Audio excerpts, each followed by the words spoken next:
What's going on, guys? Chase with iDub Hockey, here to do a review on the new Warrior Fantom QRE hockey stick. Now, this is the lightest stick Warrior has ever made, 360 grams to be exact, and there are two key components that Warrior did and used to make that happen. The first is the new Enigma 25K carbon. So that checker look that we're used to seeing, sometimes you see the smaller looking checkers or weaves. This is a really biggest weave that Warrior has used to date. It's incredibly thin, so this allows them to pattern the carbon fiber in different ways to create thinner shaft dimensions, shaft wall thicknesses, I should say, without sacrificing the strength and durability of a traditional shaft wall thickness. So that's where you're really losing a lot of the weight, especially with that performance fiber. Also, the new shadow field shaft construction. So it's different from what we see in either the Covert QR Edge as well as the Alpha DX. With this new material, it's just a lot more consistent, really helping to reduce any inconsistencies in the shaft during its construction process. You really notice this the first time you pick it up. The first time I used mine, I was also testing the DX at the time.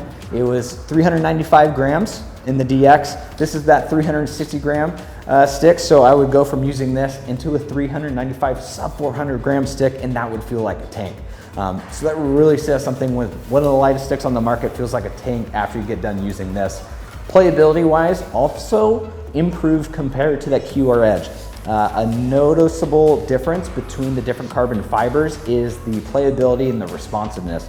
So if you are using the QR Edge, you get into the Fantom, you're gonna notice you're gonna get a little more pop and a little quicker release. Speaking of release, this does have that same QR Edge taper. So really unique geometry that tapers into the blade. The reason why Warrior went with this unique design was to provide stability for the blade for bigger shots. They saw that was one area of improvement that they could really attack when they came out with that QR Edge and the Edge taper. Noticeable byproduct was that it sped up the release too. So now, if you haven't used the QR Edge but you use low kick Warrior sticks, it's ridiculously quicker releasing and more accurate too. Different blade core, this is where they had to sacrifice a little bit of weight for feel. So it's not the most responsive blade, not terrible by any means, but I do like to have a little bit more responsiveness as I'm playing. But when you have a stick that's 360 grams, you know, you can't be perfect in every facet. So no real bad comments about that, just a noticeable fact of playing with it. The graphics are a big change too. You can see that Warrior is all the way through the top instead of on the sidewalls as you usually see it. It's a big change from what Warrior has done. They always like to experiment a little bit with their graphics. You started seeing this toward the end of the 19th season. A lot of players were starting to pick this up, and we actually saw a couple in the playoffs with it as well.